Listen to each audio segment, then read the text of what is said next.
Hallo Holzfreunde! Heute von mir für euch ein schönes Feierabendprojekt. Super schnell gebaut mit allem, was wir so haben in unserer Werkstatt.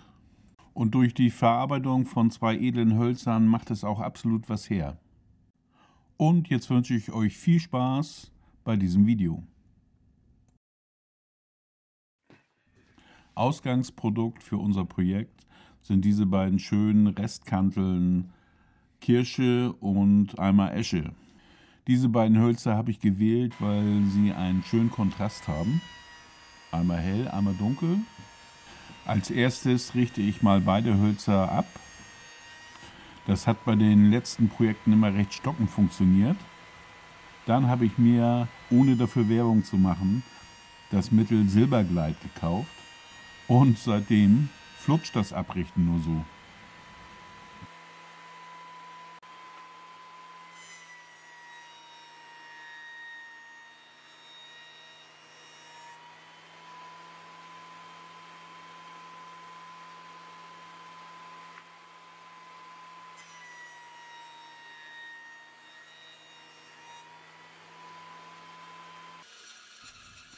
Da ich von der Kirsche einmal 20 mm und einmal 10 mm brauche, teile ich mir diese mit etwas Aufmaß mit der Bandsäge. Von der Esche brauche ich ebenfalls 10 mm.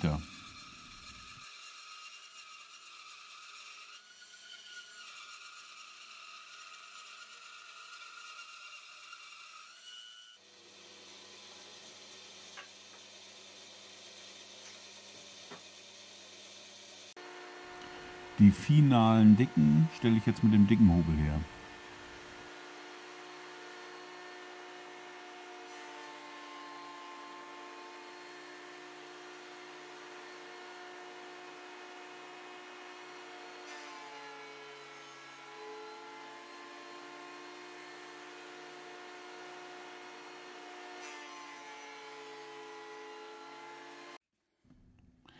Jetzt wird alles wie eine Art Sandwich zusammengeleimt.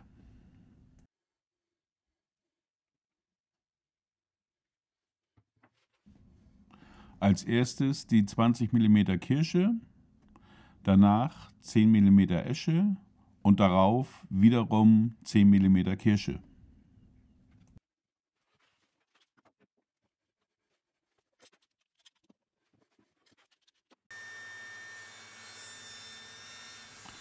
Nun säge ich mir die benötigte Länge und die benötigte Breite zurecht.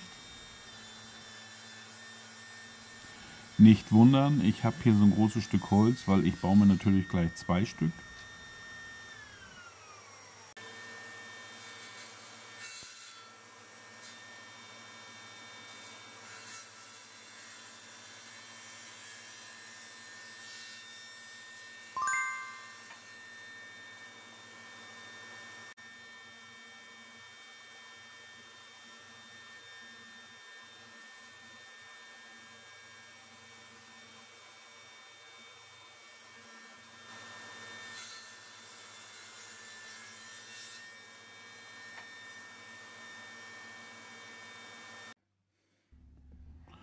Unser Holz bekommt jetzt von allen 4 Seiten eine 20 Grad Schräge, damit das Ganze ein wenig schlanker wird. Diese Schräge säge ich nur in der unteren Kirsche, auslaufen tut sie dann an der mittleren Esche.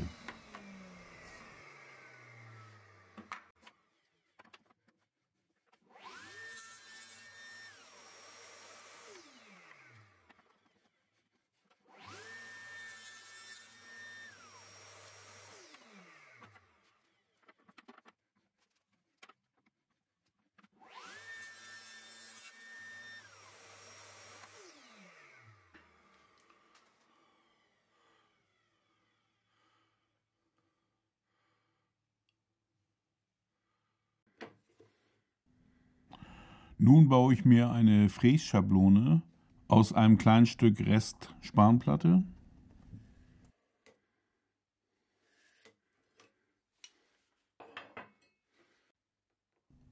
Da körne ich mir jetzt die Position an für 2 40er Bohrungen. Die Schablone ist etwas größer gehalten, damit die Oberfräse nachher sicher drauf steht.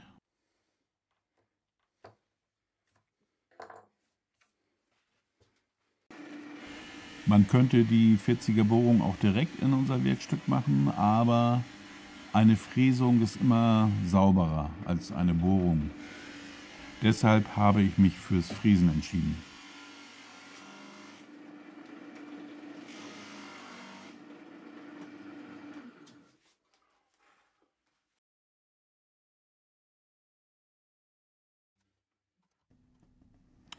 Unser Werkstück klebe ich jetzt mit doppelseitigem Klebeband auf der Schablone auf.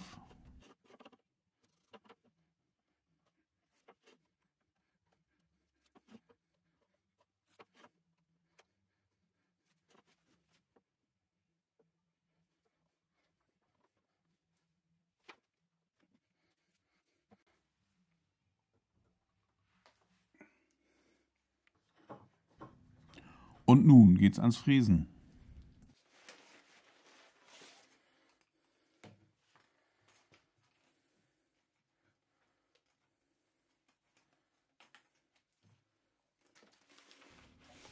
Hierfür benutze ich diesen kurzen 19 mm Bündigfräser mit Anlaufring oben.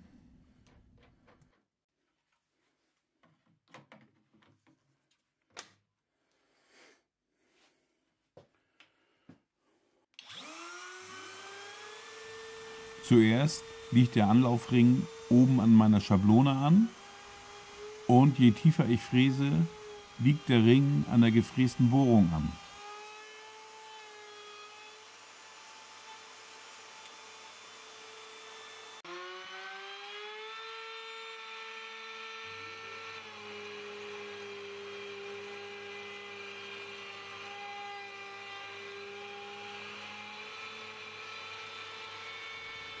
Die finale Tiefe von 30 mm fräse ich in mehreren Durchgängen mit einer Tiefe von 5 bis 3 mm.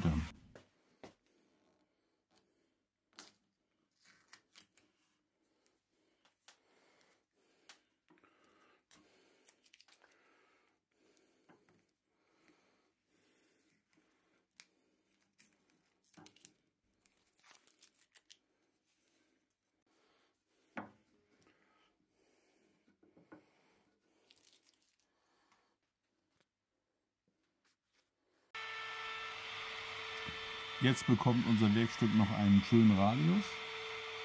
Dazu nehme ich einen Radienfräser mit einem Anlaufring unten.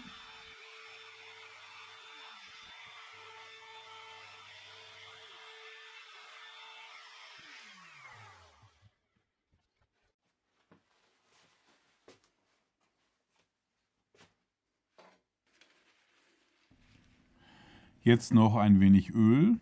Hierzu nehme ich ein ganz normales Leinöl.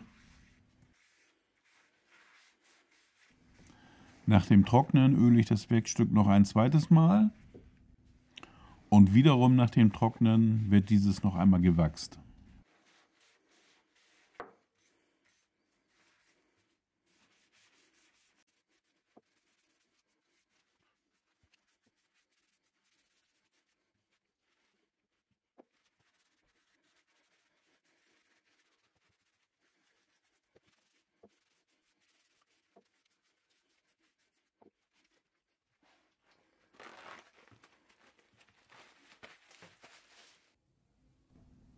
So, und fertig ist unser Feierabendprojekt. Genau das Richtige für einen verregneten Sonntagnachmittag. Überrascht eure Frauen damit und gebt dem Video auf jeden Fall ein Like. Und wenn ihr es noch nicht getan habt, abonniert meinen Kanal.